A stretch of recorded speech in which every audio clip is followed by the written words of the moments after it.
नमस्कार दोस्तों, मैं पूजा और आप लोग देख रहे हैं इजी साइंस बोर्ड, जहाँ गणित होता है बहुत ही आसान और मज़ेदार। मैं 10वीं कक्षा के गणित को बताती हूँ बेहद ही सरल भाषा में और बोर्ड एग्जाम के हिसाब से। हाँ जी, तो यदि आपको लगता है कि गणित का विषय कठिन है, हमसे नहीं हो पाएगा, तो घबराने वाली बात नहीं है, क्योंकि ऐसा बहुत सारे विद्यार्थियों को लगता है और यह चैनल आपके लिए काफ़ी ज़्यादा फ़ायदेमंद होने वाली है, क्योंकि हम लोग इस चैनल पे थ्योरी के कंसेप्ट को बहुत ही बढ़िया से समझाते हैं और साथ ही साथ क्वेश्चन को भी सॉल्व करवाते हैं। ठीक है, तो यदि आप इस चैनल पे नए हो तो जल्दी जल्दी से सब्सक्राइब कर दीजिएगा और वीडियो अगर अच्छी लगी हो तो लाइक भी करना ना भूलिएगा। ठीक है, तो स्टार्ट किया जाए। तो आपको शायद याद होगा कि हम लोगों ने पिछले क्लास में दो चर वाले रैखिक समीकरण वाले चैप्टर को स्टार्ट किया था। साथ ही साथ मैंने यह भी बताया था कि यह जो चैप्टर है काफी ज्यादा बड़ा है, जिसके कारण से हमें थोड़ा सा टाइम लगेगा थ्योरी को कंप्लीट करने में, तो घबराने वाली बात नहीं है। ठीक है, और यह चैप्टर आपके एग्जाम के पॉइंट ऑफ व्यू से बहुत ज्यादा महत्वपूर्ण भी है, तो इसीलिए हम लोग इस चैप्टर को बहुत ही बढ़िया से समझेंगे, पढ़ेंगे और सीखेंगे। ठीक है, तो आप लोग रेडी हो, आज का क्लास लिया जाए। तो चलिए हम लोग थोड़ा सा रिवीजन भी करेंगे साथ ही साथ कि हम लोगों ने पिछले क्लास में क्या क्या पढ़ा था और आगे वाले थ्योरी को कंसेप्ट को समझेंगे। ठीक है, तो स्टार्ट किया जाए। Are you ready? एक बार मुझे जल्दी से आप लोग कमेंट कर दीजिए। चलिए, बहुत अच्छा, वेरी गुड, स्टार्ट करते हैं। ठीक है, तो हम लोगों ने पिछले क्लास में निकालना सीखा था एक्स और वाई का मान, और साथ ही साथ जाना था कि दो चर वाले रैखिक समीकरण क्या होता है, कैसे उसको पहचानते हैं कि यह कौन है दो चर वाले रैखिक समीकरण वगैरह वगैरह। ठीक है, और क्या, और हम लोग एक्स वाई का मान निकालना सीखे थे। फिर जाने थे कि अगर हम इस समीकरण को इस विधि से सॉल्व करते हैं तो इस विधि को हम लोग क्या बोलते हैं, नाम भी हम लोगों ने दिया था। ठीक है, तो चलिए उसको हम लोग थोड़ा सा क्विक रिवीजन करेंगे और साथ ही साथ नए कॉन्सेप्ट को भी सीखेंगे। ठीक है, तो हम लोग पहले थोड़ा सा बेसिक पढ़ते हैं।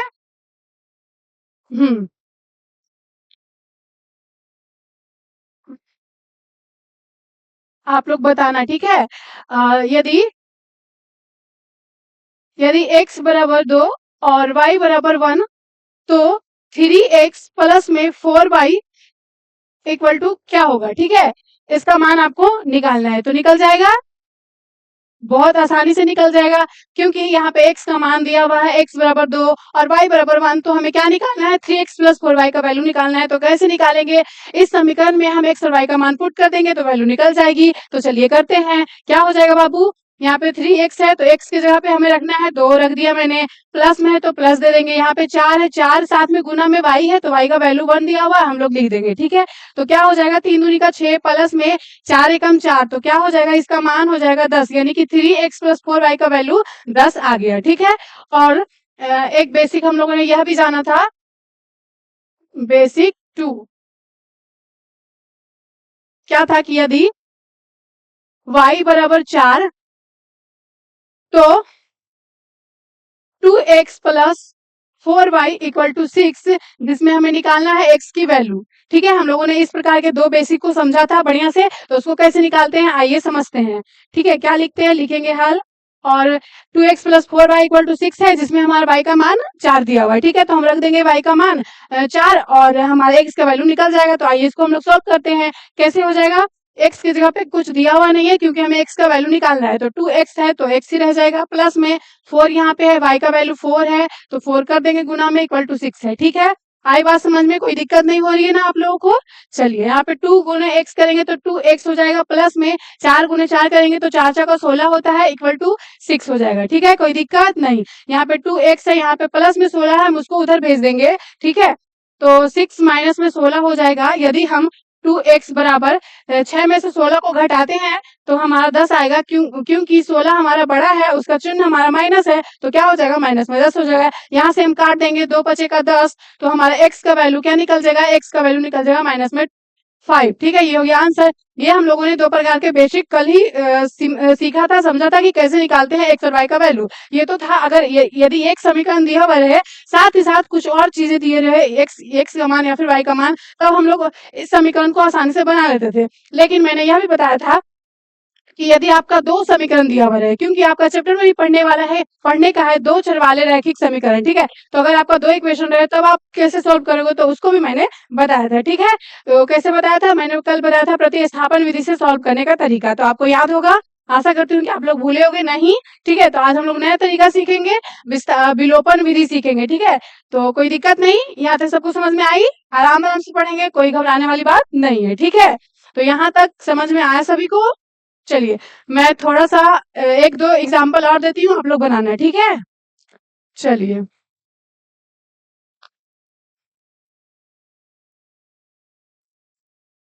ये रहा आपका क्वेश्चन, ठीक है? आप लोग बनाना कि 4x प्लस में 6y इक्वल टू 6, साथ ही साथ y इक्वल टू 2, तो x बराबर व्हाट?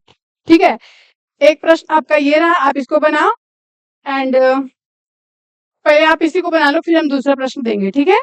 क्या है प्रश्न बाबू? प्रश्न है 4x प्लस में 6y इक्वल टू 6, तो हाँ, और साथ ही साथ y का वैल्यू 2 दिया हुआ है, तो हमें x का वैल्यू निकालना है। मैंने अभी अभी थोड़ी देर पहले बताया था कि इसे हम लोग कैसे बनाते हैं, ठीक है? कुछ नहीं करना है, बस जो समीकरण में जिसका मान दिया हुआ रहेगा उसका मान पुट कर देना है, जिससे हमारी x की वैल्यू निकल जाएगी। तो किया जाए, चलिए हम लोग करते हैं,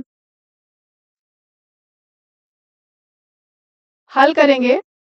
तो 4x का वैल्यू हमें निकालना ही है, तो 4x को रहने देते हैं ऐसा ही, प्लस है तो प्लस, 6 है तो 6 गुना में y का वैल्यू क्या है बाबू? y का वैल्यू दिया हुआ है 2, ठीक है? तो रखा जाए, हम लोगों ने रख दिया y का वैल्यू 2 इक्वल टू 6 है, तो हम लोग 6 दे देंगे। बहुत बढ़िया, यहाँ तक किसी को दिक्कत नहीं? यहाँ पे हो जाएगा 4x, चलिए प्लस में 6 को 2 से गुना करेंगे तो 12 होता है, 6 दूनी का 12 इक्वल टू 6 है, तो 6 दे दिया हम लोगों ने। अब क्या करेंगे? अब हम इसको इस साइड लाएंगे, क्योंकि हमें x का वैल्यू निकालना है, ठीक है? तो 4x को इधर छोड़ देते हैं, और यहाँ पे 6 है, प्लस में 12 है, इधर ले जाएंगे तो माइनस में 12 हो जाएगा, कोई दिक्कत नहीं। अब क्या करेंगे? यहाँ पे 4x हो गया, 6 में से 12 को घटाते हैं तो 6 बचता है, लेकिन क्योंकि 6 और 12 में से 12 बड़ा है और साथ ही साथ 12 का चिन्ह माइनस है, तो हम लोग बड़ा वाला के चिन्ह को लिखते हैं, तो माइनस हो जाएगा, ठीक है? जिससे हमारा x का वैल्यू निकल के आ जाएगा। x का वैल्यू क्या निकलेगा? माइनस में 6 बटा का 4, ठीक है? अगर आप चाहो तो इसको काट भी सकते हो, हम काटते हैं इसको, 3 दूनी का 6 और 2 दूनी का 4, तो कुल मिलाकर हमारे x का वैल्यू क्या निकल आया है? माइनस में 3y का 2, ये हो गया आंसर, ठीक है? तो आई बात समझ में? एक प्रश्न और देती हूँ, आप लोग बनाइएगा, ठीक है?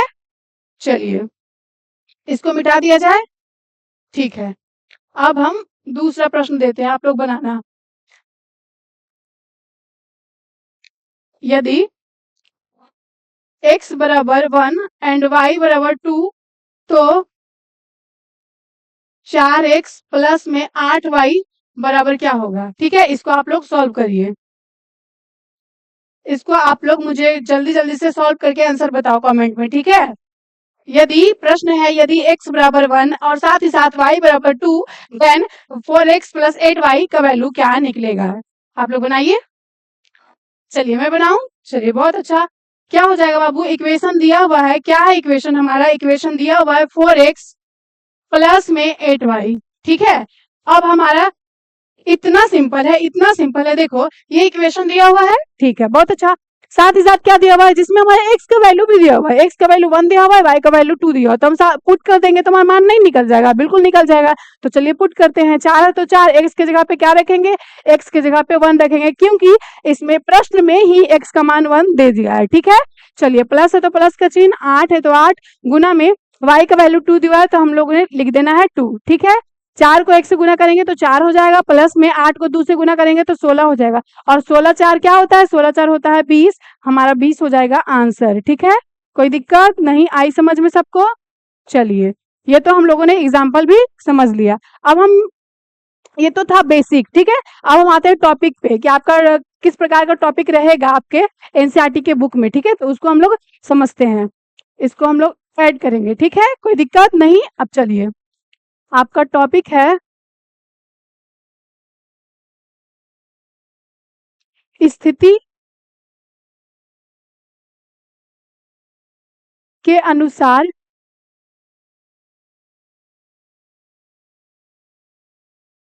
थोड़ा सा बढ़िया से लिखेंगे, ठीक है? एक मिनट, एक मिनट, हाँ।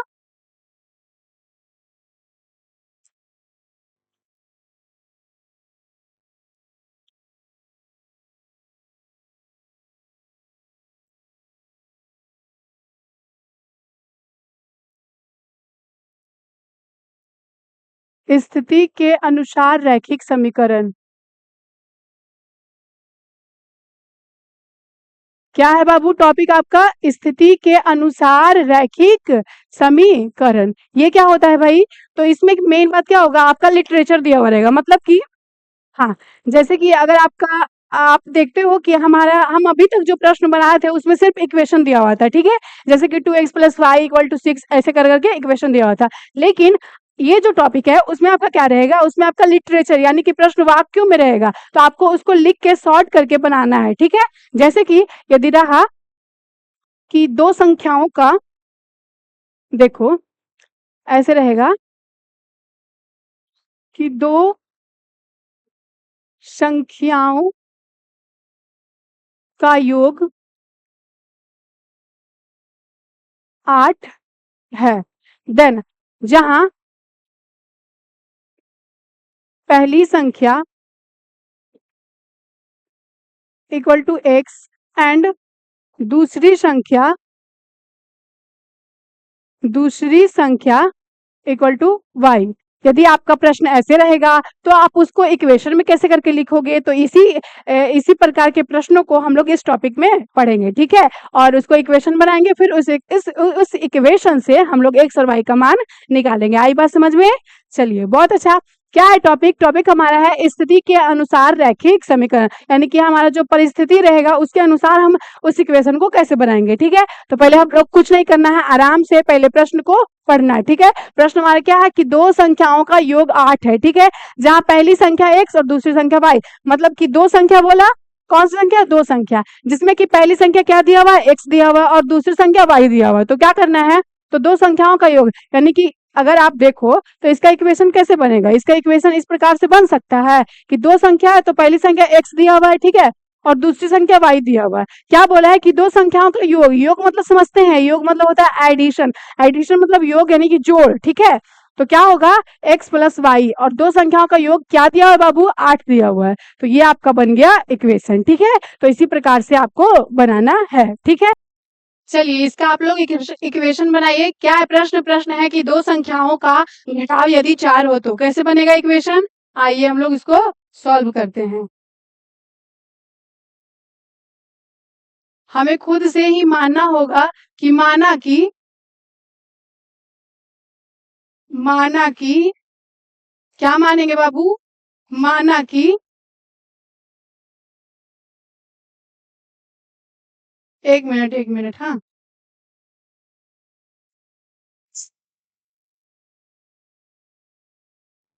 मेरा एक मिनट,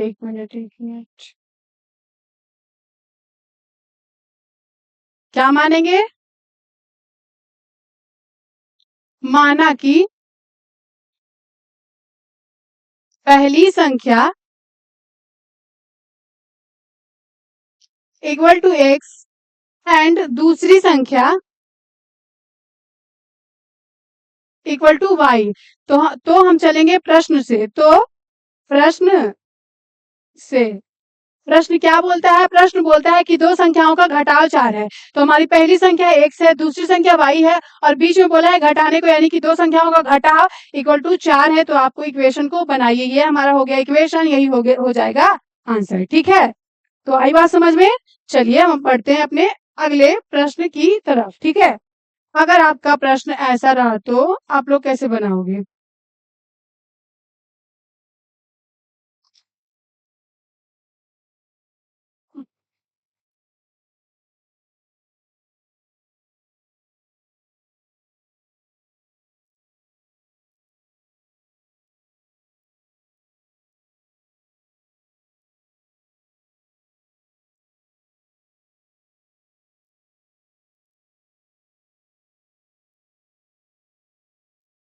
चलिए आप इसको बनाइए इक्वेशन के रूप में। कैसे बनेगा?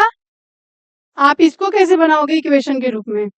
क्या है प्रश्न की 2 kg चीनी और 5 kg टमाटर का मूल्य 50 रुपया है। तो आप इसको इक्वेशन में कैसे बनाओगे? तो हम मानेंगे, यहाँ पे क्या मानेंगे? हम मानेंगे,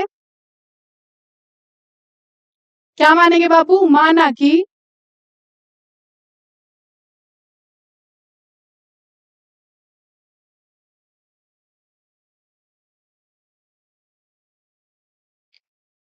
हाँ, क्या मानेंगे? माना कि 1 केजी चीनी का मूल्य कितना है बाबू? 1 केजी चीनी का मूल्य हम मानेंगे x, साथ ही साथ मानेंगे 1 केजी टमाटर का मूल्य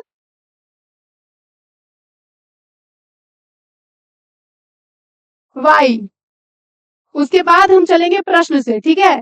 तो प्रश्न से क्या बोला है करने को? बोला है प्रश्न में कि 2 केजी चीनी, ठीक है? तो 1 केजी चीनी का मूल्य x है, तो 2 केजी चीनी का मूल्य 2x हो जाएगा, बिल्कुल हो जाएगा। तो क्या हो जाएगा यहाँ पे हो जाएगा 2x, ठीक है? और 5 केजी टमाटर, यानी कि 1 केजी टमाटर का मूल्य y है, तो 5 केजी टमाटर का मूल्य 5y हो जाएगा, तो 5y, ठीक है? का मूल्य कितना है बाबू? मूल्य है 50 रुपया, ठीक है? क्या कितना है? 50 रुपया। तो 2 केजी चीनी तथा 5 केजी टमाटर का मूल्य, तथा मतलब और मतलब जोड़, ठीक है? तो 2x प्लस में 5y इक्वल टू 50 हो जाएगा। ये आपका इक्वेशन बन गया, ठीक है? तो इसी प्रकार से हम एक और प्रश्न देते हैं, आप लोग उसका भी इक्वेशन बनाना, ठीक है? चलिए इसी में हम आपका प्रश्न देते हैं, ठीक है? बनाना आप लोग इसको हम लोग थोड़ा सा मिटा देंगे। समझ में आ रहा है ना आप लोगों को? नहीं समझ में आएगा तो आप लोग मुझे बताना, ठीक है? ताकि मैं फिर से और एक बार बता पाऊं, है ना? देखिए है प्रश्न की 2 केजी चीनी और 5 केजी टमाटर का मूल्य 50 रुपया है, और दूसरे दिन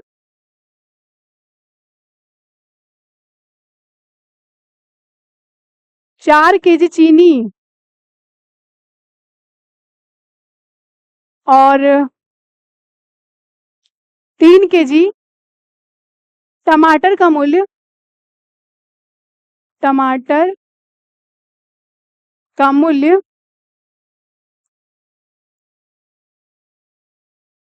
40 रुपया हो जाता है, ठीक है? तो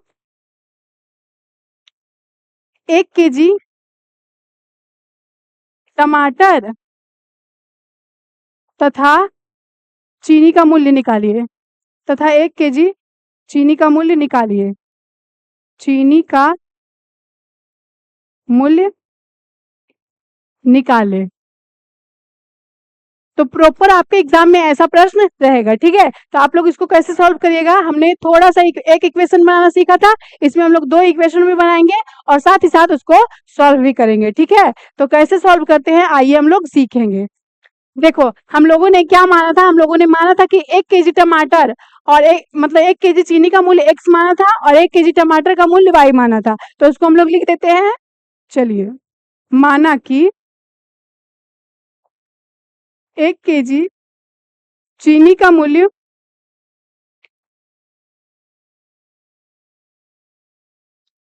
इक्वल टू x है एंड 1 केजी टमाटर का मूल्य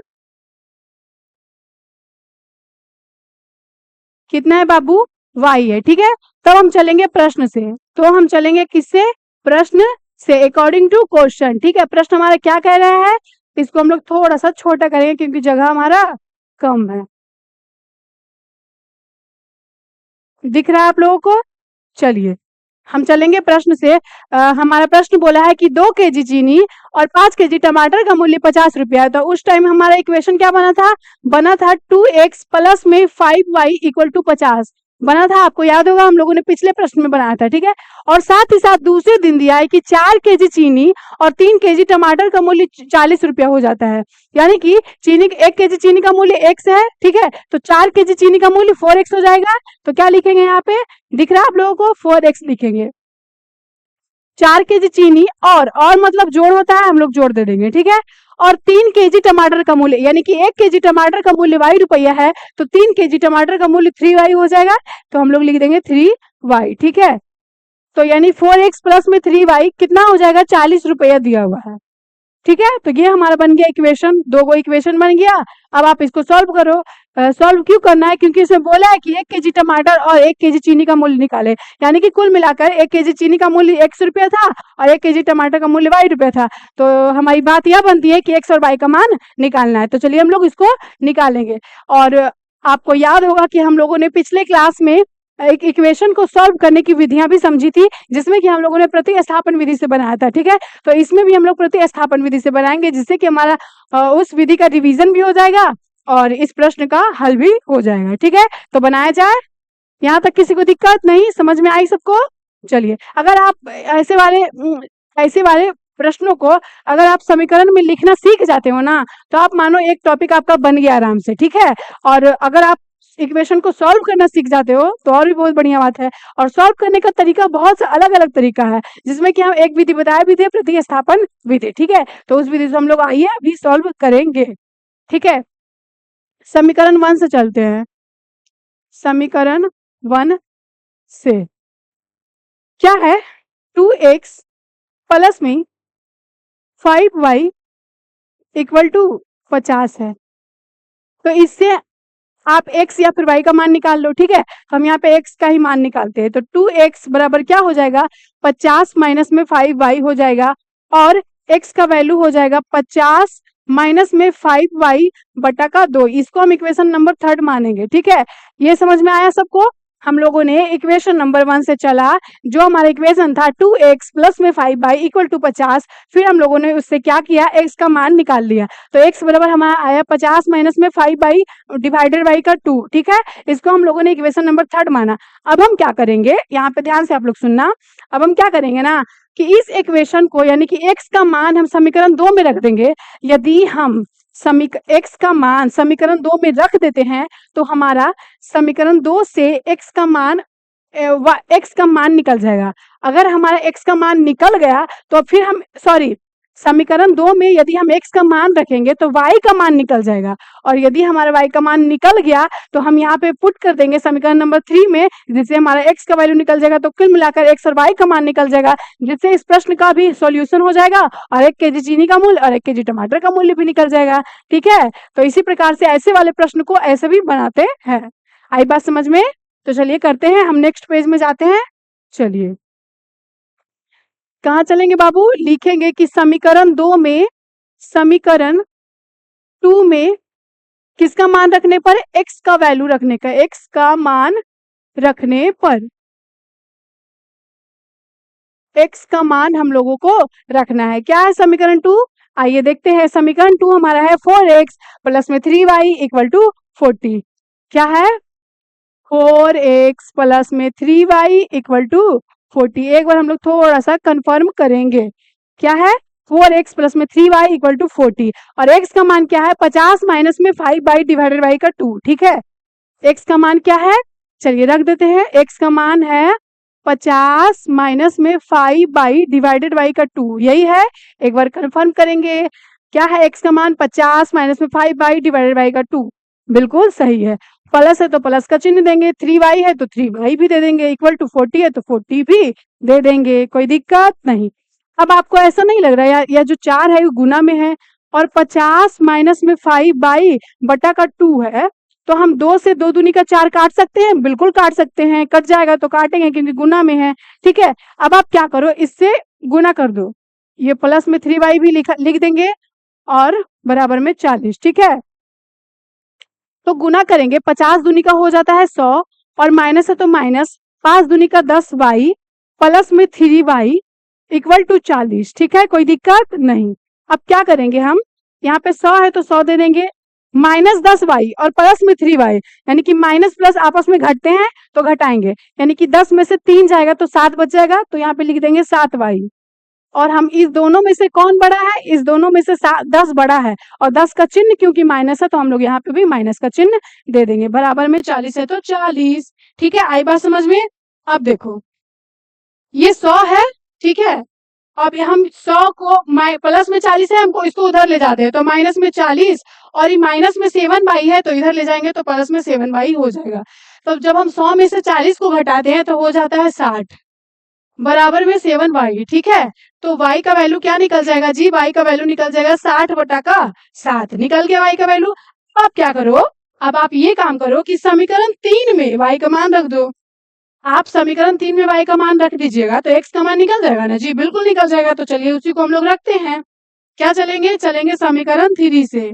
समीकरण 3 से क्या है बाबू समीकरण 3? x बराबर 50 माइनस में 5 बाई डिवाइडेड बाई का 2। एक बार कंफर्म करेंगे, 50 माइनस में 5 बाई डिवाइडेड बाई का 2, यही है हमारा समीकरण 3। चलिए अब इससे हम x का मान निकाल लेंगे बहुत ही बढ़िया से। यहाँ 50 है तो 50 दे देंगे, माइनस में 5 है तो 5, y का मान कितना आया है 60 बटा का 7 और बटा में 2। ठीक है, तो आप इसको हल करिएगा तो x का मान निकल जाएगा। ठीक है, तो इसी प्रकार से प्रश्न को बनाया जाता है। हम इसको हल भी कर दे। चलिए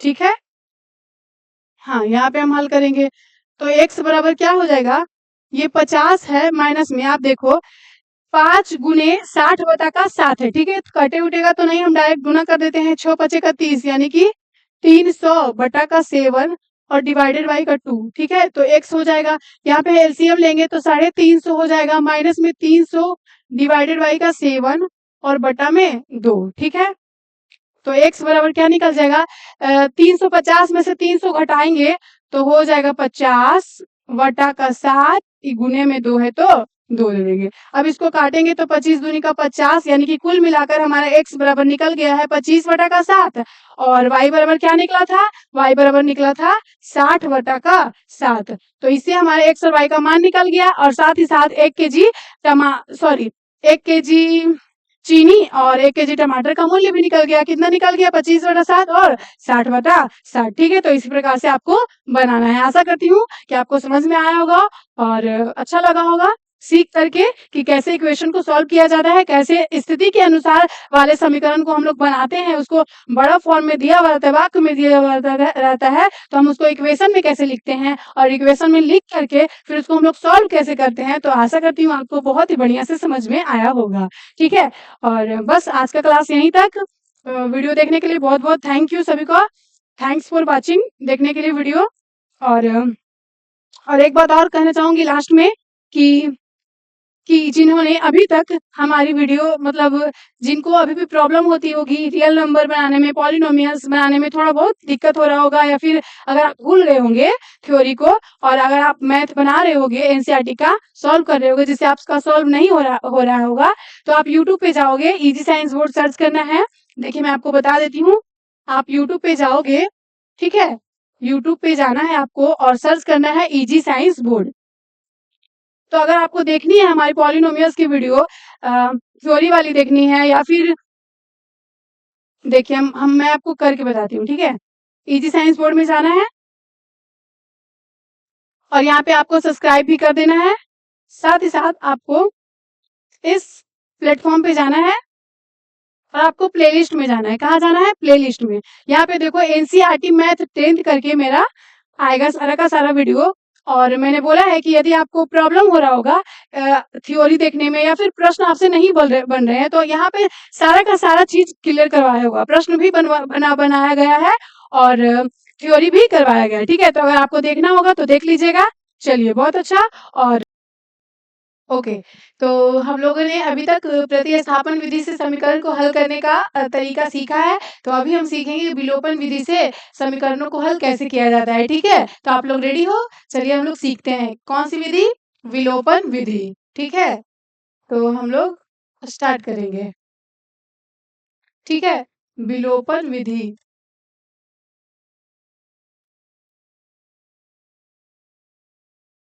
थोड़ा सा अच्छे से लिख देती हूँ मैं।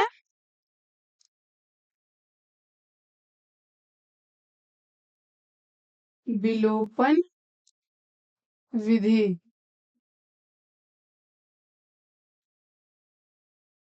देखो प्रतिस्थापन विधि में क्या था, दो इक्वेशन दिया हुआ था, हम लोगों ने समीकरण 1 या फिर समीकरण 2 से क्या करते थे, समीकरण 1 को सॉल्व करके x या y का मान निकाल लेते थे। उसके बाद सॉरी, उसके बाद क्या करते थे, एक्स या वाई का मान समीकरण 2 में पुट करने पर हमारी y की वैल्यू आ जाती थी, फिर हम y का वैल्यू निकाल करके समीकरण 3 में रख देते थे, यानी कि एक दूसरे को प्रतिस्थापित कर देते थे, जिसके कारण से उसका नाम भी रखा गया था प्रतिस्थापन विधि। ठीक है, और विलोपन विधि भी थोड़ा सा अलग है, लेकिन काफी ज्यादा मजेदार है। ठीक है, तो आइए हम लोग इसको सीखते हैं कि विलोपन विधि से समीकरण को कैसे हल किया जाता है। ठीक है, हम मानते हैं कोई समीकरण, ठीक है बाबू, माना कि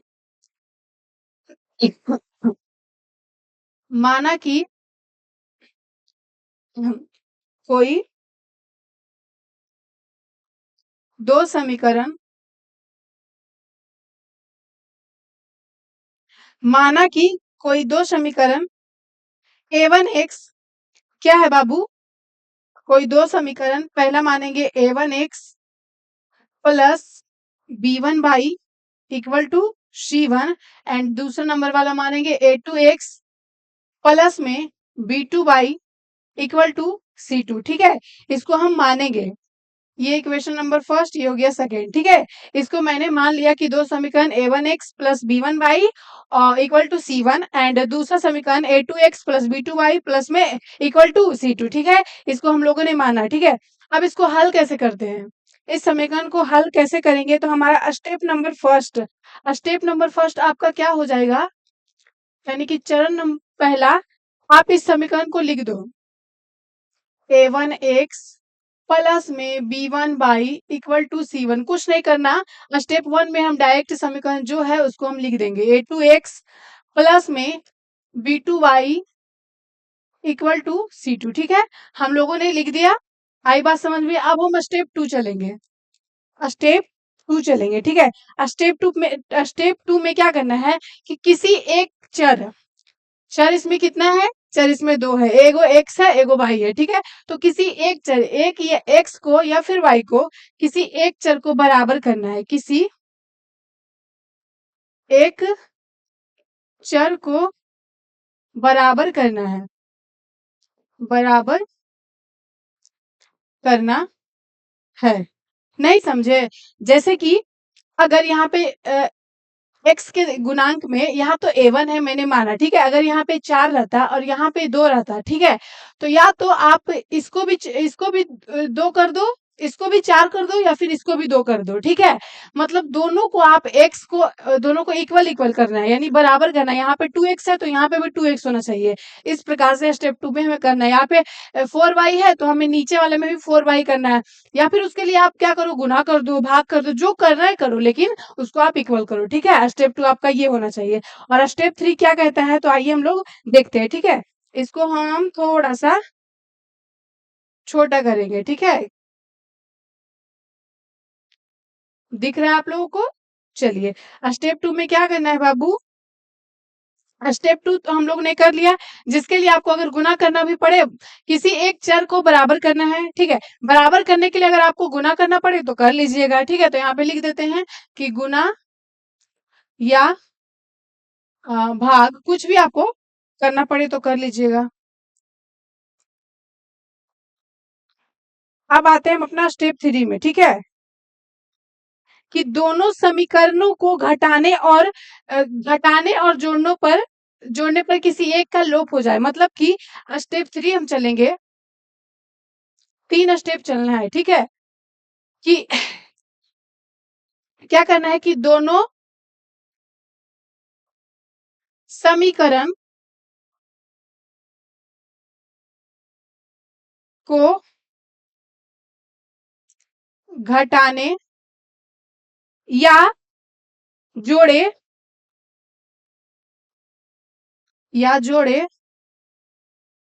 ताकि एक चर लोप हो जाए,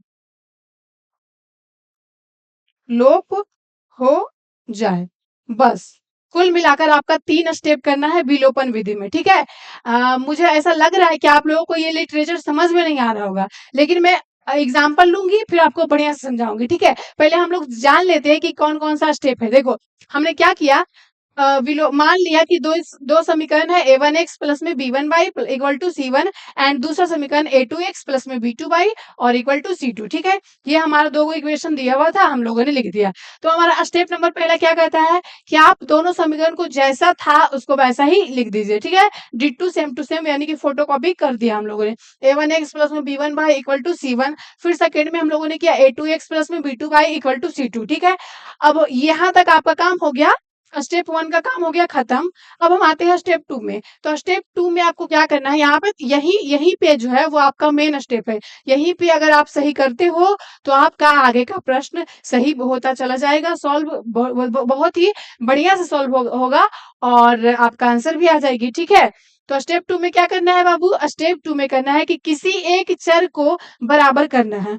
दीदी इसमें तो दो चर है, बिल्कुल इसमें दो चर है, एगो एक्स है एगो वाई है। तो आप किसी दोनों में से एक को, या तो एक्स को या तो वाई को, दोनों में से किसी एक को आप बराबर कर दो। बराबर मतलब कि सेम टू सेम। अगर यहाँ पे 2x है तो नीचे भी हमारा 2x होना चाहिए। ठीक है, यहाँ पे अगर 4y है तो हम नीचे में ऐसा क्या गुना करें कि हमारा भी 4y आ जाए। ठीक है, आपको नहीं समझ में आ रहा होगा, लेकिन मैं एग्जाम्पल लूंगी ना तो उस टाइम आपको बढ़िया से समझाऊंगी। ठीक है, पहले आप ये स्टेप जान लो कि क्या क्या स्टेप बोल रहा है। ठीक है, स्टेप कौन कौन सा स्टेप करना है। ठीक है, आई बात समझ में, उसके लिए आप गुना करो या फिर भाग करो।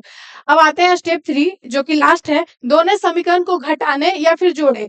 दोनों समीकरण को घटाओ या फिर जोड़ो, मतलब या तो जोड़ दो या फिर घटा दो।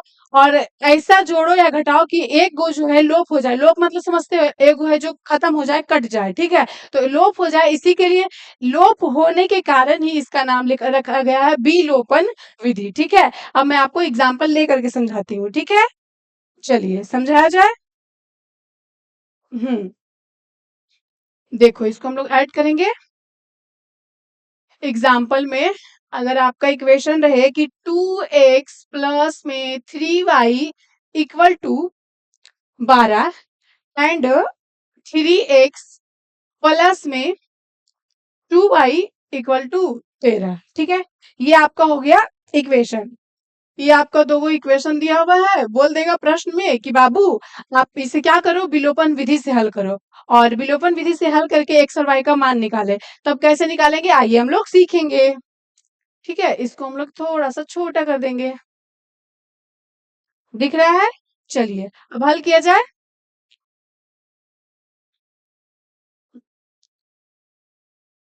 हाँ, देखो हल करेंगे हम लोग। स्टेप नंबर पहला क्या था, स्टेप नंबर फर्स्ट क्या था, तो स्टेप नंबर फर्स्ट था कि जो समीकरण दिया हुआ है उसको उसी के रूप में लिख देना है, बस कुछ नहीं करना है, डिट्टू फोटो कॉपी करना है। ठीक है, तो आइए हम लोग उसको लिख देंगे। क्या समीकरण है बाबू, 2x प्लस में 3y इक्वल टू 12 एंड दूसरा समीकरण है 3x प्लस में 2y इक्वल टू 13। ये आपका दो समीकरण था, हम लोगों ने उसको डिट्टू सेम टू सेम लिख दिया। चलिए अब आते हैं स्टेप 2 में। स्टेप 1 हमारा क्लियर हो गया। स्टेप 2 क्या बोला है कि किसी एक चर को बराबर करना है, या फिर गुना या फिर भाग करके। ठीक है, क्या करना है, किसी एक चर को बराबर करना है। मतलब नहीं समझ में आया, देखिए हम समझाते हैं। इसको आप बराबर पहले कर दोगे। ठीक है, अब यहाँ पे 2x है भाई, यहाँ पे 3x है, यहाँ पे 3y है, यहाँ पे 2y है। अब आप मुझे बताओ कि हम किसको बराबर करें, या तो x को बराबर करेंगे या तो y को बराबर करेंगे। तो अगर हम x को बराबर करेंगे तो उसमें हम क्या करेंगे, यदि यदि इसमें हम 3 से गुना कर दे और इसमें हम 2 से गुना कर दे तब बराबर हो जाएगा। दीदी ये आपने पता कैसे लगाया भाई, तो देखो हमने बोला कि हम x वाले को बराबर करते हैं। क्या बोला, ध्यान से समझिएगा, थोड़ा सा समझने वाली बात है यहाँ पे। क्या है बाबू कि इक्वेशन हम लोगों ने सबसे पहले लिख दिया। ठीक है, अब मुझे ऐसा लगा कि हम x वाले को बराबर करते हैं। ठीक है, x वाले को बराबर करते हैं तो x वाले, यहाँ पे 2x है, यहाँ पे 3x है, तो 2x में ऐसा हम क्या गुना कर दे कि इसके 3 के बराबर हो जाए। तो ऐसा नहीं लग रहा कि 2 से कुछ भी गुना करेंगे तो 3 के बराबर होगा, कभी नहीं होगा। काहे कि 2 के पहाड़ा में 3 आता नहीं है और ना ही 3 के पहाड़ा में 2 आएगा, यानी कि नीचे से ऊपर से नीचे जाएगा, नॉट पॉसिबल। ठीक है, तो इसीलिए हम कुछ गुना करते हैं, ताकि अगर हम 2 में 3 से गुना कर देंगे तो 6x आ जाएगा। आप यहाँ पे ध्यान से समझना, अगर यहाँ पे 2x है और हम इसमें 3 से गुना कर देते हैं तो 2 तिया का 6x हो जाता है, और साथ ही साथ यहाँ पे 3x है और इसमें अगर हम 2 से गुना करते हैं तब भी 6x हो गया। तो हमारा क्या था, हम बोले थे कि x वाले को बराबर करेंगे, तो देखिए यहाँ पे भी 6x आ गया और यहाँ पे भी 6x आ गया। आई बात समझ में दीदी? यहाँ तक तो ठीक है, समझ में आ गया, लेकिन आपने पता कैसे लगाया कि हम इसमें 3 से गुना करेंगे, इसमें 2 से गुना करेंगे? तो देखिए मैं एक ट्रिक बताती हूँ, ठीक है? अगर आपको समझ में कुछ नहीं आ रहा है कि कैसे-कैसे क्या होगा गुना, हम अपना मन से कैसे लगाएँगे, तो आप देखो यहाँ पे 2x है, यहाँ पे 3x है, तो इस वाले में नीचे वाले संख्या को गुना कर देना। मतलब यहाँ पे 2x है तो नीचे वाला संख्या 3 है, तो इसमें हम गुना कर देंगे 3 से, और यहाँ पे 3x है तो ऊपर वाला संख्या 2 है, तो इसलिए हम इसमें गुना कर देंगे 2 से। आई बात समझ में? ये तो था x वाला। अगर ये तो हमने हमने क्या बोला, x वाले को हम बराबर करते हैं, तो x वाले को हम लोगों ने कर दिया। अगर y वाला रहता तो यहाँ पे हम 2 से गुना करते हैं, काहे कि यहाँ नीचे 2 है, जानते हैं ना कि बोले कि 3y है ऊपर में, तो ऊपर वाले में हम नीचे वाले से गुना करेंगे तो तब भी 6x होता था, और नीचे वाले में ऊपर वाले से गुना करेंगे तो 2 तिया का 6y हो जाता। आई बात समझ में? यहाँ तक किसी को दिक्कत नहीं? चलिए अब हम गुना करते हैं, तो 2x प्लस में 3y इक्वल टू 12। तो आप बताइए, जब हम 3 से गुना करेंगे तो खाली इसमें गुना होगा? नहीं ना होगा। खाली इसमें गुना करेंगे तो ये तो गलत बात हो जाएगी। काहे कि अगर हम 3 से, जैसे कि हम देखो आपको एग्जांपल लेकर बताते हैं। कोई एक फैमिली है, अगर आप किसी फैमिली के एक सदस्य को चॉकलेट देते हो तो वो गलत बात है कि नहीं है? अगर आप फैमिली में बांट रहे हो चॉकलेट, तो आपको थोड़ा-थोड़ा करके सबको देना पड़ेगा, ठीक है? क्योंकि इससे अच्छा मतलब बढ़िया होता है, क्योंकि अगर आप एक व्यक्ति को देते हो तो बाकी दूसरा व्यक्ति निराश हो जाएगा, ठीक है? जिसके कारण से आपको भी अच्छा नहीं लगेगा, चॉकलेट बट बाँटने का भी कोई फ़ायदा नहीं होगा। तो इसीलिए हम क्या करेंगे कि 2x प्लस में 3y इक्वल टू 12, ये हमारा इक्वेशन है। अगर हम 3 से गुना कर रहे हैं तो सब में गुना करेंगे, ताकि हमारा इक्वेशन भी सही हो, ठीक है? तो आइए हम जब भी गुना करेंगे, किसी भी संख्या से गुना करेंगे तो पूरा इक्वेशन का जो भी जो चर राशि या फिर अचर राशि सबसे गुना होगा, ठीक है? तो आइए गुना करते हैं। यहाँ पे 2x है, गुना करेंगे 3 से तो क्या हो जाएगा, 6x हो जाएगा, होगा ना? ताकि 2x गुने में 3 6x, यहाँ पे प्लस का चिन्ह है, हम लोग लिख देंगे प्लस का चिन्ह। यहाँ पे 3y है, गुना में 3 करेंगे तो 3 तिया का 9y होता है। चलिए हम लोग लिख देंगे 9y। आई बात समझ में? और बराबर है तो बराबर का चिन्ह लिख देंगे।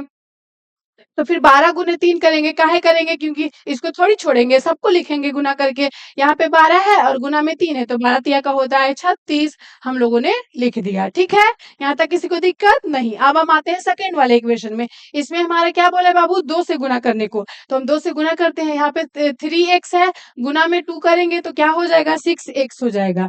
अब आप देखिए, हम बोले थे ना कि x वाले को बराबर करते हैं, तो हो गया x वाला बराबर 6x, यहाँ भी है और 6x यहाँ भी है। तो स्टेप 2 में मेरे कहने का मकसद यही था, ठीक है? तो आई बात समझ में? चलिए अब हम गुना करते हैं। यहाँ पे प्लस का चिन्ह है तो हम लिख देंगे प्लस का चिन्ह। यहाँ पे 2y है और गुना में 2 है, ठीक है? तो जब 2y को 2 से गुना करते हैं तो कितना हो जाता है, 4y हो जाता है। हम लोगों ने लिख दिया, बराबर है तो बराबर। यहाँ पे बच गया 13 हमारा, और गुना में 2 करेंगे तो 13 दूनी का होता है 26। चलिए यहाँ तक क्लियर? यहाँ तक क्लियर हुआ कि नहीं? सब पहले आप लोग मुझे बताओ, क्योंकि विलोपन विधि से भी आपका एग्जाम में पूछेगा कि एकदम डायरेक्ट प्रश्न ऐसे देगा ना बाबू कि आप इस समीकरण को विलोपन विधि से हल करके x और y का मान निकालो। तब आप, यदि आप नहीं जानिएगा तो फिर कैसे बनाइएगा? फिर आपका 2 नंबर छूट जाएगा ना, तो फिर प्रॉब्लम हो सकती है। इसीलिए धीरे धीरे से आराम आराम से समझेंगे, क्योंकि हमारा एक एक टॉपिक बहुत ज्यादा महत्वपूर्ण है, ठीक है? मैं फिर से बता देती हूँ, चलिए कोई बात नहीं। देखिए हमारा, हमने विलोपन विधि में देखा कि कुल मिलाकर 3 स्टेप करने का होता है, ठीक है? कुल मिलाकर 3 स्टेप करने का होता है। हमारा एग्जांपल दिया हुआ है 2x प्लस में 3y equal to 12 and 3x plus में 2y और इक्वल टू 13। यहाँ पे 2 इक्वेशन दिया हुआ था। हम लोगों ने पहला स्टेप में हमारा क्या करना है, तो पहला स्टेप में हमें जैसा है इक्वेशन दिया हुआ उसी को लिख देना, यानी कि फोटोकॉपी, ठीक है? स्टेप नंबर फर्स्ट में क्या करना है, फोटोकॉपी हमने कर दिया, लिख दिया, कोई दिक्कत नहीं। अब आती है दूसरा स्टेप में, तो स्टेप नंबर 2 कहता है कि किसी एक चर राशि को आप बराबर कर दो। बराबर जैसे करो, मार के करो, पीट के करो, गुना करके करो या फिर भाग करके करो, लेकिन आपको बराबर करना है किसी ना किसी एक चर राशि को। यदि बराबर ना हो तो, अगर क्वेश्चन पहले से बराबर दिया हुआ रहेगा, जैसे कि अगर x माइनस वाई और 2x प्लस वाई रहेगा। तो अगर इस प्रकार का इक्वेशन रहेगा तो इसमें आप देखिएगा कि ये जो है वाई, इसमें भी एक से गुना है, इसमें भी एक से गुना है, यानी कि दोनों बराबर है आपस में। तो अगर बराबर हो पहले से हुआ रहे तो हमें बराबर करने की आवश्यकता नहीं है। लेकिन यदि बराबर नहीं हो, जैसे कि इस प्रकार से इक्वेशन में 2x प्लस में 3y इक्वल टू 12 एंड दूसरे इक्वेशन में 3x प्लस में 2y इक्वल टू 13, ठीक है। ऐसा इक्वेशन रहेगा तो इसमें तो बराबर नहीं है, कोई भी चर राशि नहीं है बराबर। कैसे? यहाँ पे 2x है, यहाँ पे 3x है, यहाँ पे 3y है, यहाँ पे 2y है, उल्टा पुल्टा है, ठीक है। तो इसको हम बराबर करने के लिए क्या करेंगे, तो आप गुना कर दो या फिर भाग कर दो। तो गुना करने का मैंने ट्रिक बताया है कि यदि आपको समझ में नहीं आया कि हम क्या गुना करें, कैसे गुना करें, ठीक है, तो आप क्या कर दो कि अगर आपको x वाले को बराबर करना है तो x वाले में ऊपर वाला यहाँ पे 2x है तो इसको हमें बराबर करना है, तो नीचे वाली संख्या से गुना कर दो, ठीक है। यहाँ पे बात ये होगा कि अगर आप नीचे वाली संख्या से गुना करते हो यानी तो 2 तिया का 6 हो जाएगा, और नीचे वाले में जब करोगे तो ऊपर वाले संख्या से गुना कर दोगे। यहाँ पे 3x है, हम गुना में 2 कर देंगे। अब देखिए बराबर में 6x आ गया, ठीक है।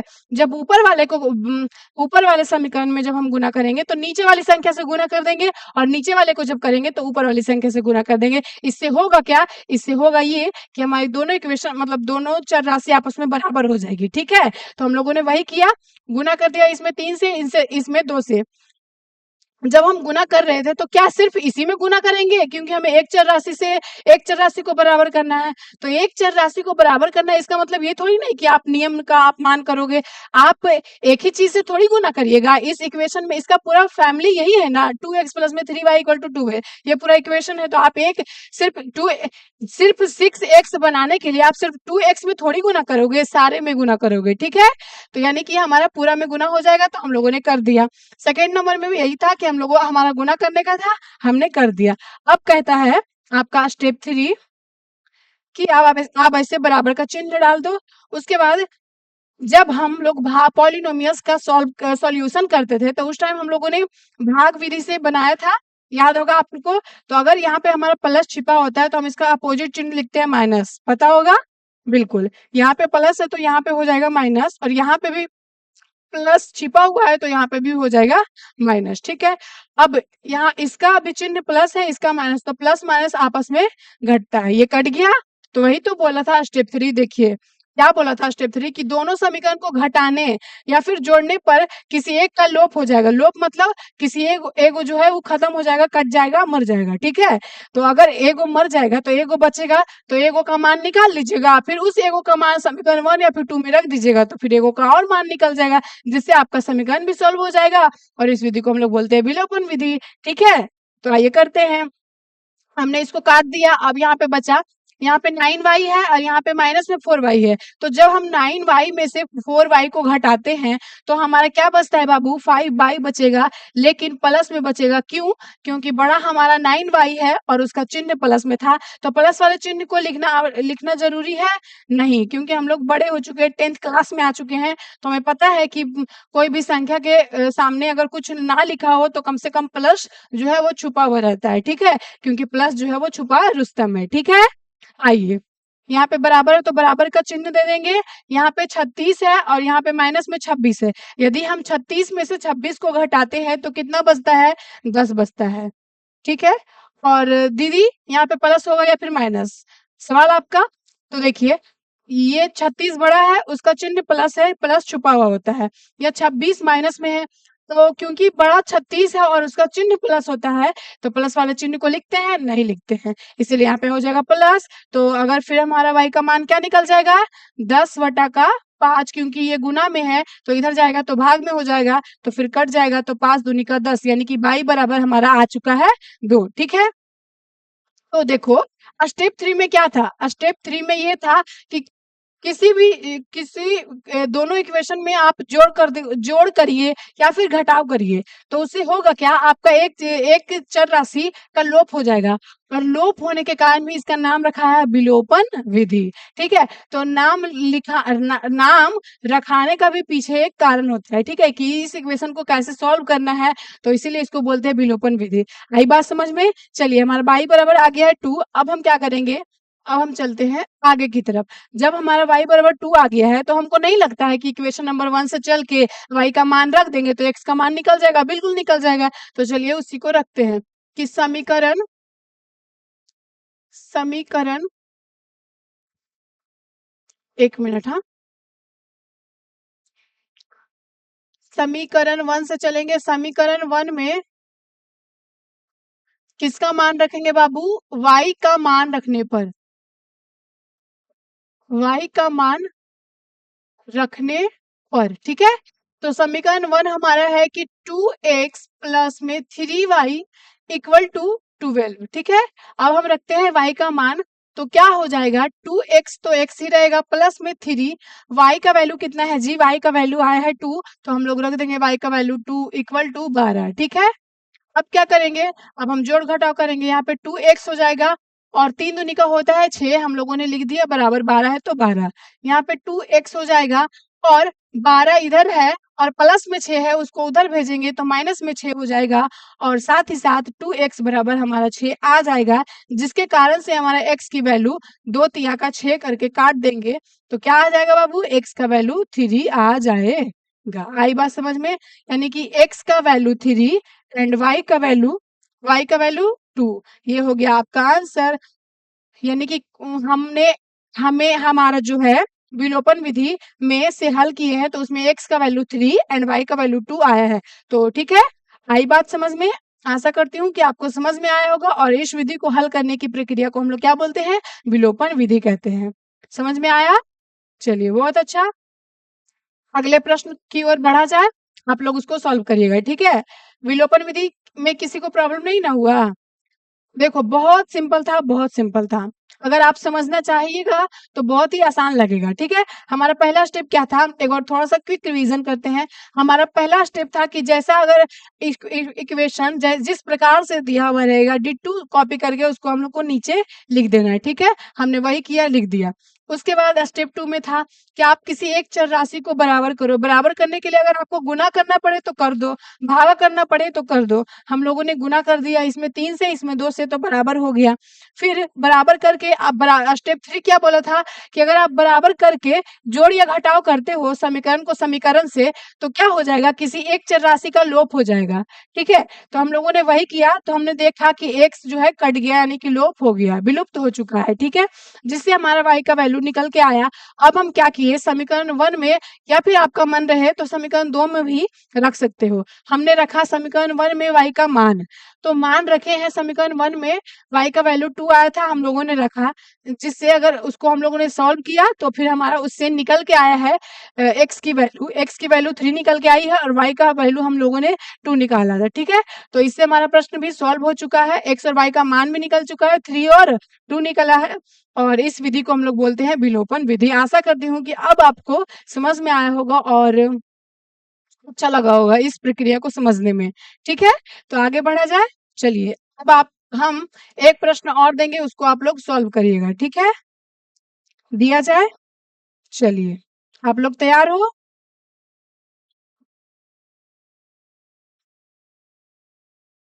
ठीक है, देते हैं क्वेश्चन कि 4x प्लस में 5y equal to 4x plus में 5y equal to 4 and 2x plus में 3y इक्वल टू 2, ठीक है। ये आपका इक्वेशन हो गया, आप इसको सॉल्व करिए। ये आपका 2 गो समीकरण दिया हुआ है, इसको आपको विलोपन विधि से हल करना है, ठीक है। तो कैसे करेंगे आइए हम लोग सीखते हैं। मैंने बताया है पहले भी, आप लोग भी अगर कॉपी पेन लेकर के बैठे हो तो मेरे साथ सॉल्व करिएगा, जिससे आपका कंफ्यूजन दूर होगा और आपको कॉन्फिडेंट मिलेगा कि हाँ हम सीख गए हैं कि विलोपन विधि से समीकरणों को हल कैसे किया जाता है, ठीक है। तो चलिए हम लोग फिर से एक बार बनाते हैं। एक और एग्जाम्पल है। हमारा स्टेप नंबर पहला क्या था बाबू? स्टेप नंबर फर्स्ट हमारा कहता है कि जैसा समीकरण दिया हुआ है उसको आप उसी प्रकार से लिख दीजिए। चलिए हम लोग लिख देंगे। यहाँ पे 4x, पेन चेंज करेंगे थोड़ा सा, 4x प्लस में 5y = 4 एंड 2x प्लस में 3y = 2। ठीक है, ये हो गया आपका समीकरण। अब आते हैं हम अपना स्टेप 2 में। स्टेप 2 क्या कहता है बाबू? स्टेप 2 कहता है कि आप दोनों समीकरण में कुछ ऐसा गुना करो ना जी, आप दोनों समीकरण में कुछ ऐसा गुना करो जिससे किसी एक चर राशि जो है वो समान समान हो जाए। मतलब कि इसमें कुल मिलाकर दो चर राशि है, x है और एक ठो y है। ठीक है, हम इसमें क्या गुना करें, हम किसको बराबर करें, आप मुझे बताओ। अगर हम इसमें y को बराबर करते हैं, y को बराबर करेंगे और y का लोप करेंगे तो क्या करें, मैंने क्या बोला था?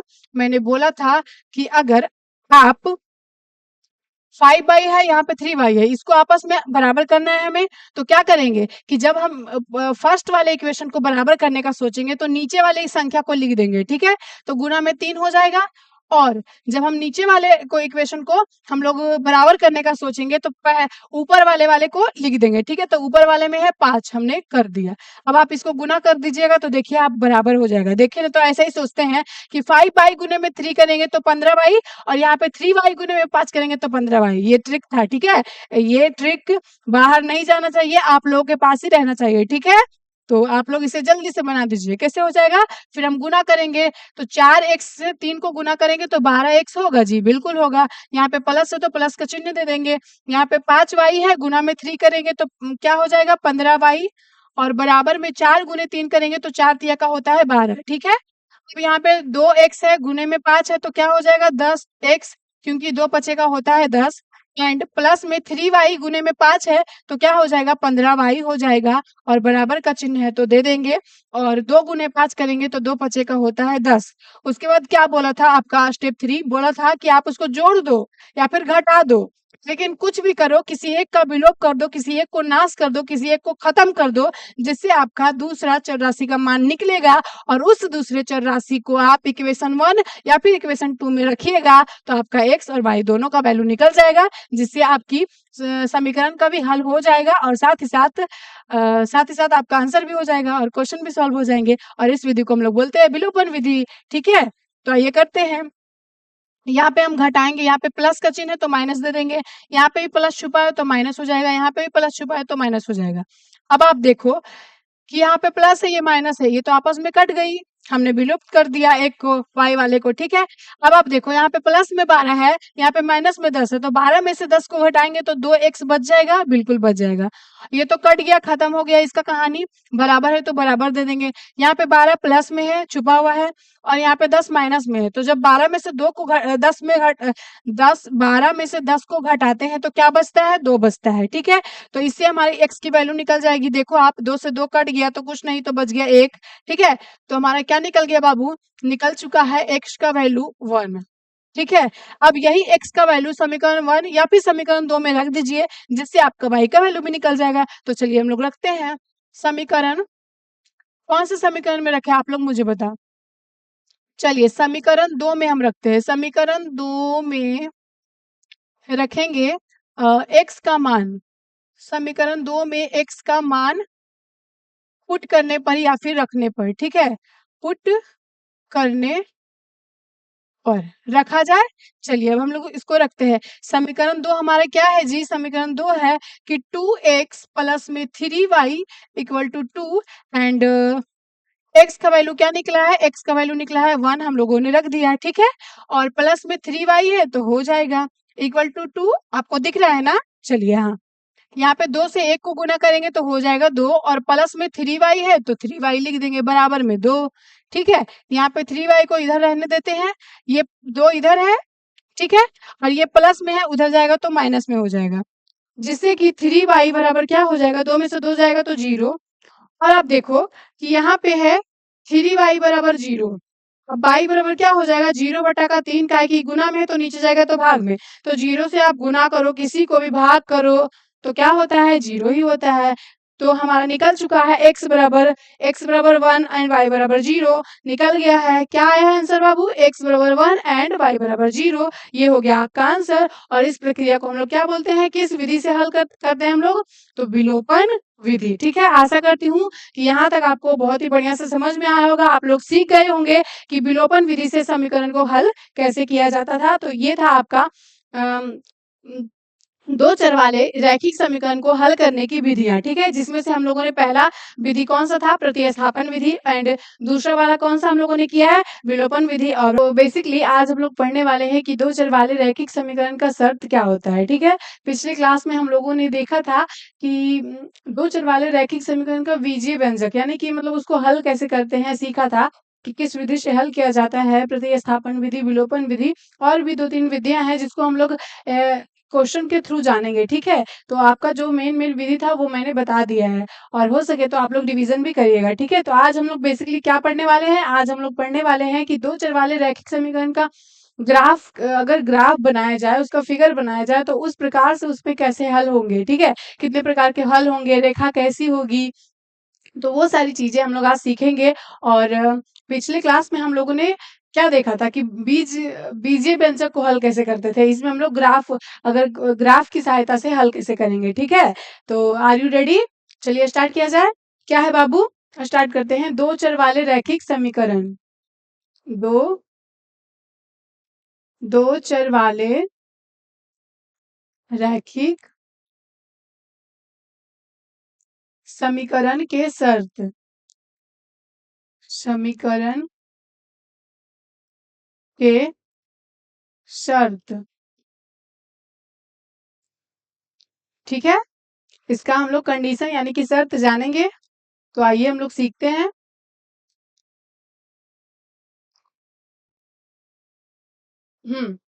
देखो हम लोग मानेंगे कि माना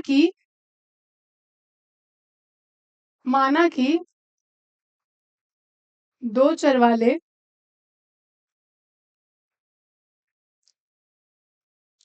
रैखिक समीकरण, माना कि दो चर वाले रैखिक समीकरण, पहला पहला तो ये हो जाएगा कि a1x प्लस में b1y प्लस में c1 equal to 0, and second number वाला मानेंगे कि a2x प्लस में b2y प्लस में c2 इक्वल टू 0, ठीक है। ये आपका समीकरण हो गया। हम लोग क्या देखने हैं, हम लोग आज देखने वाले हैं कि कंडीशन शर्त क्या क्या होते हैं, ठीक है। और ग्राफ में इसे किस प्रकार से हल किया जाता है, कौन सी रेखाएं किसको एक दूसरे को ओवरलैप करती है या फिर समांतर होती है या फिर काटती है, तो वो सारी चीज हम लोग सीखने वाले हैं। किसका एक हल होगा, किसका बहुत सारे हल होंगे, किसका कोई भी हल नहीं होगा, तो वो सारी चीजें सीखेंगे। तो उसके लिए हमें क्या जानना होगा, पहले हम लोगों ने माना कि दो चर वाले रैखिक समीकरण का समीकरण a1x प्लस में b1y प्लस में c1 इक्वल टू 0, एंड दूसरा नंबर का a2x प्लस में b2y प्लस में c2 इक्वल टू 0। अगर हम ये थ्योरी को समझ जाएंगे, कॉन्सेप्ट को, तो उसके बाद हम लोग एग्जाम्पल लेकर के भी सीखेंगे, ठीक है। तो चलिए करते हैं। तो आपका कंडीशन नंबर फर्स्ट ये हो जाएगा, देखिए इसको मैंने छोटा कर दिया, आपको दिख रहा होगा, दिख रहा है ना, हाँ ठीक है। चलिए, हाँ, तो शर्त नंबर फर्स्ट आपका ये होगा कि यदि a1 by a2 equal to b1 by b2, यदि a1 by a2 does not equal to b1 by b2, तो उस कंडीशन में हमारा जो होगा हल वो अद्वितीय हल होगा, अद्वितीय हल होगा। और रेखाएं कैसी होगी, तो यहाँ पे लिखते हैं रेखाएं, ये हो जाएगा हल, अद्वितीय हल होगा, रेखाएं होगी, एक दूसरे को प्रतिच्छेद करेगी, एक दूसरे को प्रतिच्छेद करेगी, ठीक है। समझ में आई बात। यदि आपका condition number first a1 by a2 does not equal to b1 by b2, यानी कि a1 बाई a2, आपका a1 बाई a2 ये हो गया, और b1 बाई b2 अगर बराबर दोनों आपस में बराबर नहीं होंगे तो उसमें अद्वितीय हल होगा। यानी कि हल कैसा होगा, केवल केवल एक हल। अद्वितीय मतलब समझते हैं कि उसके समान दूसरा नहीं होगा, यानी कि कुल मिलाकर एक हल होगा। तो इसका कितने हल होंगे? एक हल होंगे। आपसे ऑब्जेक्टिव में प्रश्न पूछेगा कि बताइए यदि condition a1 by a2 does not equal to b1 by b2 यानी कि a1 by a2 जो है वो b1 by b2 के बराबर नहीं होगा, तो उस कंडीशन में आपका हल कितने होंगे? ऑप्शन दिया हुआ रहेगा 1, 2 अनंत 4। तो आप क्या मारोगे? आप मारोगे एक हल यानी कि अद्वितीय हल। इसको हम लोग ऐसे भी लिख सकते हैं कि यह क्या हो जाएगा? एक हल। अद्वितीय मतलब समझते हैं ना, उसके समान दूसरा नहीं तो केवल एक, ठीक है, एक हल। और रेखाएं कैसी हो जाएगी? मतलब इसको इसको अगर ग्राफ पे हम लोग बनाएंगे तो वह जो रेखा होगा जब एक दूसरे को प्रतिच्छेद करेगी, मतलब रेखा जब आपस में कटती है, कटेगी और प्रतिच्छेद करेगी, तब हम समझ जाएंगे ग्राफ की सहायता से भी कि इसमें भी a1 by a2 does not equal to b1 by का b2 हुआ है, ठीक है। आई बात समझ में? इसमें कुल मिलाकर 3 शर्त है, तो हम लोग तीनों सीखते हैं। हमारा शर्त नंबर दूसरा हो जाएगा कि यदि a1 by a2 equal to b1 by b2 equal to c1 by c2 यानी कि a1 by a2 बराबर है b1 by b2 और बराबर है c1 by c2 के, तो उस समय हमारा हल कौन सा हो जाएगा? तो हल हो जाएगा अनंत हल।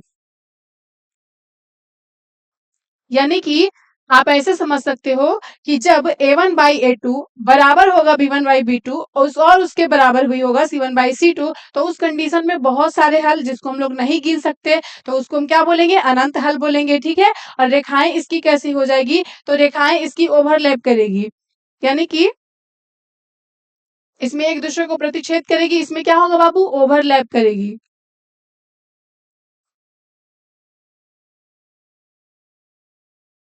ओवरलैप करेगी मतलब एक दूसरे को इस प्रकार से एक दूसरे पे समा जाएगी कि पता ही नहीं चलेगा कि एक रेखा है कि दो रेखा, ठीक है। ओवरलैप मतलब समझते हैं, जैसे कि एक गोला है, ठीक है, और इस पे देखिए मैं आपको एग्जांपल से समझाती हूँ, ठीक है।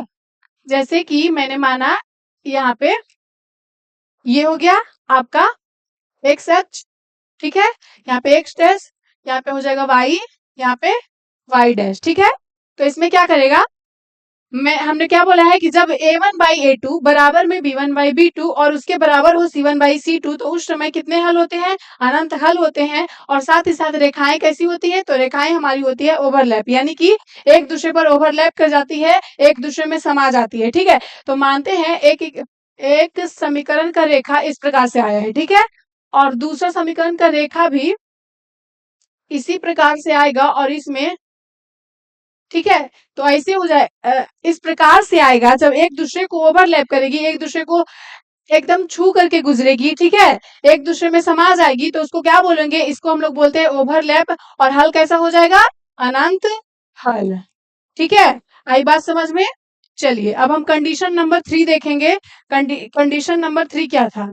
ठीक है, तो 3 नंबर कंडीशन में ये हो जाएगा कि जब a1 by a2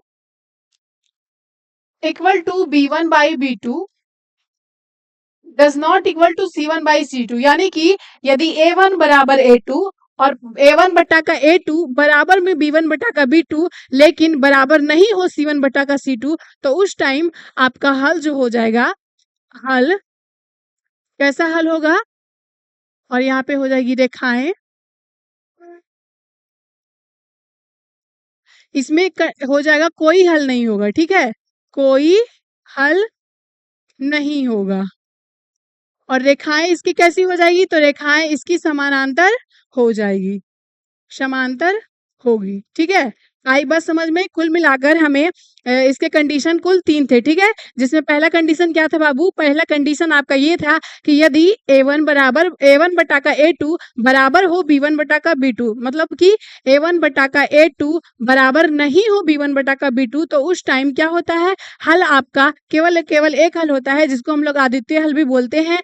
साथ ही साथ उसमें रेखाएं, उसका ग्राफ कैसे होता है? तो अद्वितीय हल का ग्राफ कैसे होता है बाबू? प्रतिच्छेदी होती है, यानी कि एक दूसरे को आपस में काटती है, तो उसको हम लोग क्या बोलेंगे? लिखेंगे उसको हम लोग बोलेंगे अद्वितीय हल। कंडीशन नंबर 2 सेकंड आपका ये था कि यदि a1 बटा का a2 बराबर हो b1 बटा का b2 और उसके बराबर हो c1 बटा का c2, तो उस टाइम हल हमारा क्या हो जाएगा, अनंत हल हो जाएगा, जिसमें बहुत सारे हल निकलेंगे, यानी कि हम लोग उसको गिन नहीं पाएंगे, इसीलिए उसका नाम रखा गया है अनंत हल। ठीक है, और उसमें रेखाएं कैसी होगी, ओवरलैप करेगी। आई बात समझ में। कंडीशन नंबर 3 आपका ये है कि यदि a1 बटा का a2 बराबर हो b1 बटा का b2 लेकिन बराबर नहीं हो c1 बटा का c2, तो उस टाइम आपका हल कोई हल नहीं होगा, यानी कि कोई हल नहीं होगी और आपकी रेखाएं जो होगी वो समांतर होगी। ठीक है, तो आइए अब इसको हम लोग ग्राफ में सीखेंगे कैसे बनता है। चलिए रेडी, यहाँ पे हम लिख देंगे कि अद्वितीय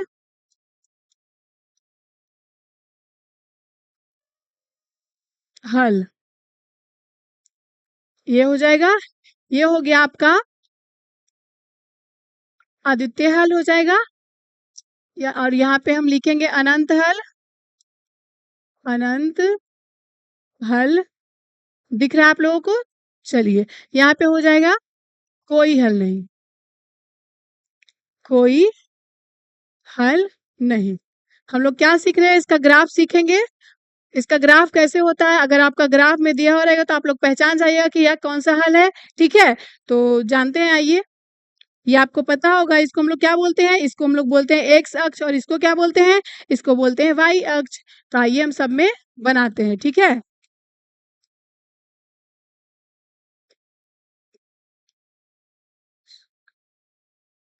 यहाँ पे हो गया एक्स एक्स डैश, यहाँ पे वाई वाई डैश, यहाँ भी वही चीज हो जाएगा एक्स एक्स डैश, यहाँ पे वाई हो जाएगा वाई डैश। वाई डैश मतलब समझते हैं निगेटिव वाला मान। ठीक है, यहाँ पे यानी कि इसको बोलते हैं हम लोग एक्स अक्ष, यहाँ पे एक्स डैश हो जाएगा, यहाँ पे वाई, यहाँ पे वाई डैश। इधर वाले को पॉजिटिव बोलते हैं, इधर वाले को नेगेटिव, इसमें इधर पॉजिटिव इधर नेगेटिव, पता होगा आप लोगों को। चलिए, हाँ, यहाँ पे क्या होता है बाबू, यहाँ पे होता है मूल बिंदु, यहाँ पे उसको बोलते हैं ऑरिजिन, जिसका पॉइंट होता है 0 और 0। ठीक है, सब में लिख देते हैं। चलिए, ऑरिजिन को किससे सूचित करते हैं, ओ से, जिसको हिंदी में हम लोग बोलते हैं मूल बिंदु। ठीक है, तो आदित्य हल का जब ग्राफ आएगा तो रेखाएं जो होगी, मानते हैं रेखा ये है। ठीक है, एक रेखा ये है, मोटा कर देते हैं। ठीक है,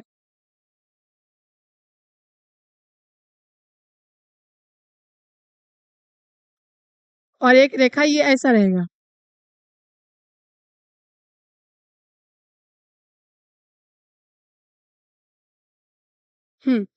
समझिएगा। ठीक है, मानते हैं ये है L1, ये है L1 लाइन नंबर 1, ये है लाइन नंबर 2। जब लाइन नंबर 1 और लाइन नंबर 2 आपस में एक दूसरे को काटेगी, तब हो जाएगा किसका ग्राफ, अद्वितीय हल का ग्राफ। ठीक है, यानी कि बोले तो a1 बाई का a2 बराबर नहीं होगा b1 बाई का b2। ठीक है, यहाँ पे लिख देते हैं। चलिए, a1 बाई का a2 बराबर नहीं होगा b1 बाई का b1 बाई का b2, उस कंडीशन में इसका ग्राफ ये इस प्रकार से होगा। और अनंत हल में क्या होता है बाबू, अनंत हल में a1 बाई का a2 बराबर में b1 बाई का b2, साथ ही साथ बराबर होगा c1 बाई का c2। इसमें क्या होती है, रेखाएं, रेखाएं एक दूसरे को ओवरलैप करती है। ठीक है, चलिए यहाँ पे बना दिया जाए।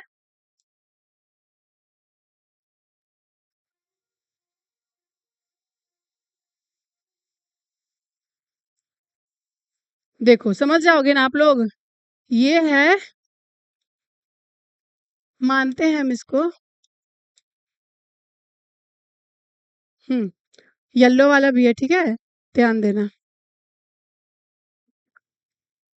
ये जो है यहीं पे L1 है, यहाँ पे L2 है, यानी कि जब रेखा, दो रेखाएं जब एक दूसरे को ओवरलैप करती है, आपस में समा जाती है, तब उसको, उसमें कौन सा हल होता है, उस कंडीशन में अनंत हल होता है। और रेखाएं होती है रेखाएं ओवरलैप करती है। ठीक है, आई बात समझ में। और उस कंडीशन में A1 बराबर A1 बटा का A2 बराबर में B1 बटा का B2 बराबर में C1 बटा का C2 होता है। ठीक है, यहाँ कोई हल नहीं, यानी कि समांतर। ठीक है, इसमें क्या होगा, ग्राफ इसमें समांतर होगा। मानते हैं ये है L1 और ये हो गया आपका L2। ठीक है, ये है लाइन नंबर 1, ये है लाइन नंबर 2। तो जब A1 बाई का A2, A1 बटा का A2 बराबर में B1 बटा का B2, लेकिन बराबर नहीं हो किसके, C1 बटा का C2, तो उस कंडीशन में क्या होता है, कोई हल नहीं होगा और ग्राफ इसका कैसा होगा, समांतर। इसको क्या बोलते हैं बाबू, समांतर होगा। आई बात समझ में? इसमें समांतर हो जाएगा, इसमें प्रतिच्छेदी हो जाएगा, इसको क्या बोलेंगे, प्रतिच्छेद करेगा एक दूसरे पे। इसको क्या बोलेंगे, ओवरलैप करेगा।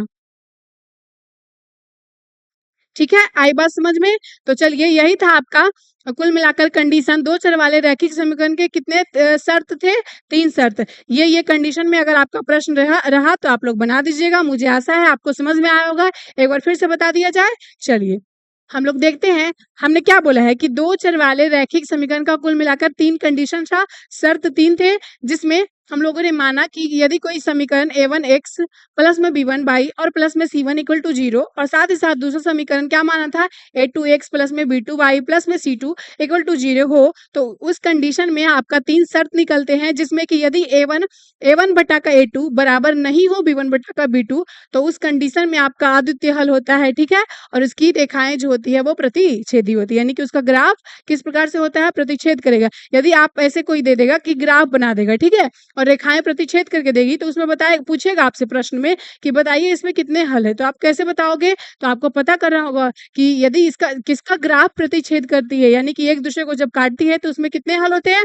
तो उसमें कितने हल होते हैं, एक हल होते हैं। ठीक है, जिसको हम लोग बोलते हैं अद्वितीय हल, और कंडीशन क्या होता है, a1 बाई का a2 बराबर नहीं होगा b1 बाई का b2। आई बात समझ में? चलिए दूसरा नंबर का है आपका अनंत हल, जिसमें होता है कि a1 बटा का a2 बराबर में b1 बटा का b2 बराबर हो c1 बटा का c2, तो उस कंडीशन में आपकी जो ग्राफ होती है वो रेखा जो होती है वो एक दूसरे पर ओवरलैप करती है, एक दूसरे में समा जाती है। ठीक है, और रही बात तीसरा कंडीशन का, जिसमें a1 बराबर a2 बराबर में b1 बटा का b2 और बराबर नहीं हो c1 बटा का c2, तो उस कंडीशन में आपकी जो रेखाएं होगी वो समानांतर होगी। ठीक है, तो आइए इससे संबंधित हम लोग कुछ प्रश्न को करते हैं, जिससे आपका डाउट भी क्लियर हो जाएगा और चीजें आपको और बेहतर से समझ में आएगी। ठीक है, चलिए हम अपना मन से एगो क्वेश्चन देते हैं, आप लोग बनाना है। ठीक है,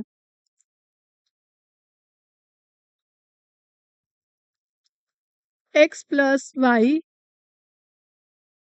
equal to 6 and 2x plus में 6y इक्वल टू 12। चलिए इसमें बता दीजिए आप लोग कि कौन सा हल है। ठीक है, इस इस दोनों समीकरण में कितने हल होंगे। ठीक है, तो आप लोग मुझे बताओ। ठीक है, कैसे बताओगे, तो हम लोग चेक करेंगे। कैसे करते हैं चेक बाबू, आपको पता होगा।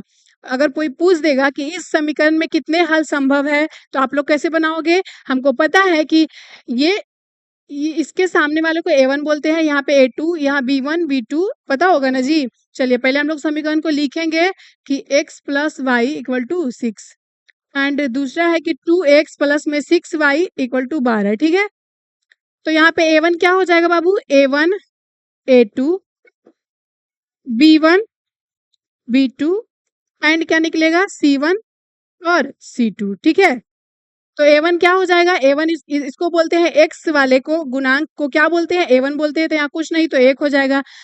और a2 क्या हो जाएगा, a2 2 हो जाएगा, b1 हो जाएगा 1, b2 हो जाएगा 6 और c1 हो जाएगा 6 और c2 हो जाएगा 12। तो क्या बोला है कि आपको चेक करना है कि कितने हल संभव है। तो चेक कैसे करते हैं, आइए हम लोग देखेंगे।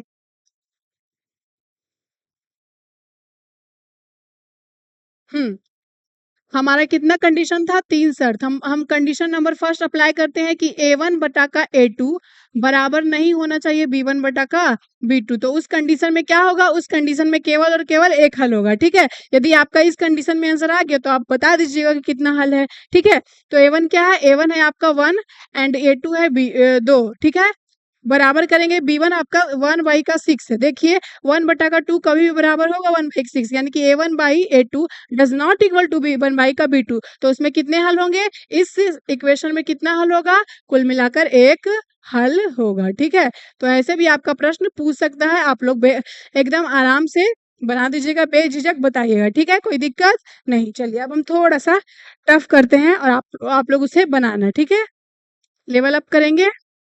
हम्म,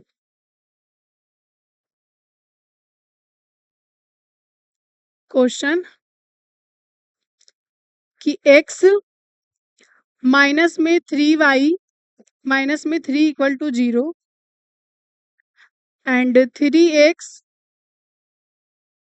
माइनस में 9y माइनस में 2 इक्वल टू 0।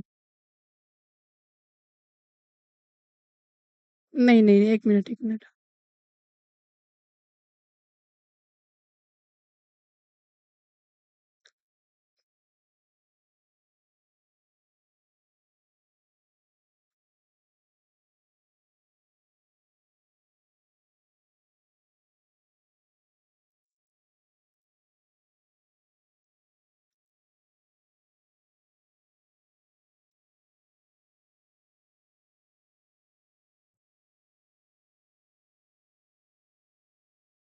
चलिए, इस प्रकार का आपका प्रश्न पूछेगा तो आप कैसे बनाओगे?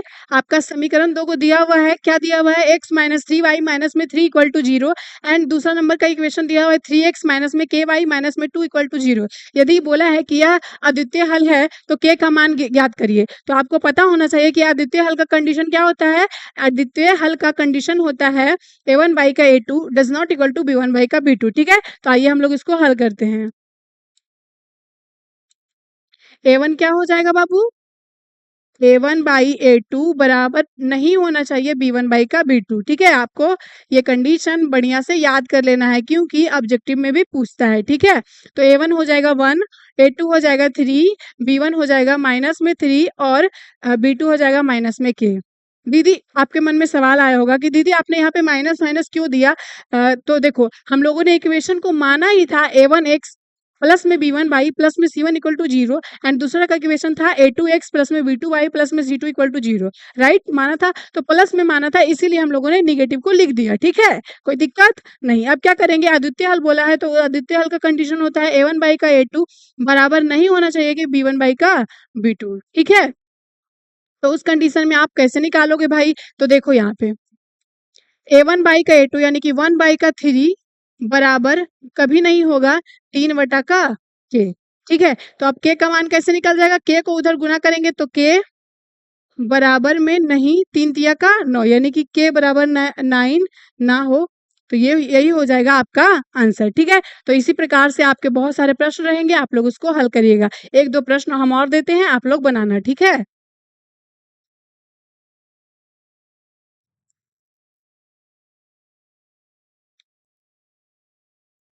आप लोग बनाइएगा। ठीक ना, देते हैं।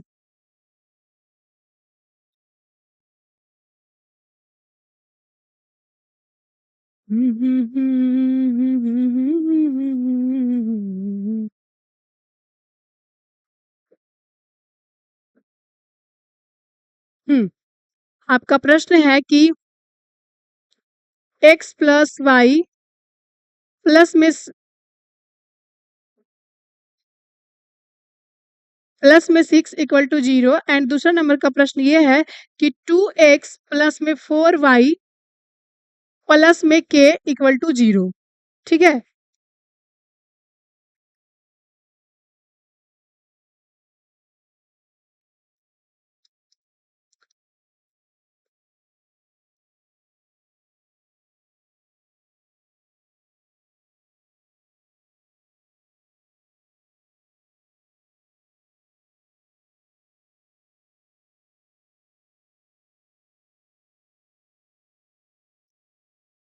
आपका ये प्रश्न है, आप लोग बताइए। ठीक है, कैसे बनेगा ये हम लोग जानेंगे।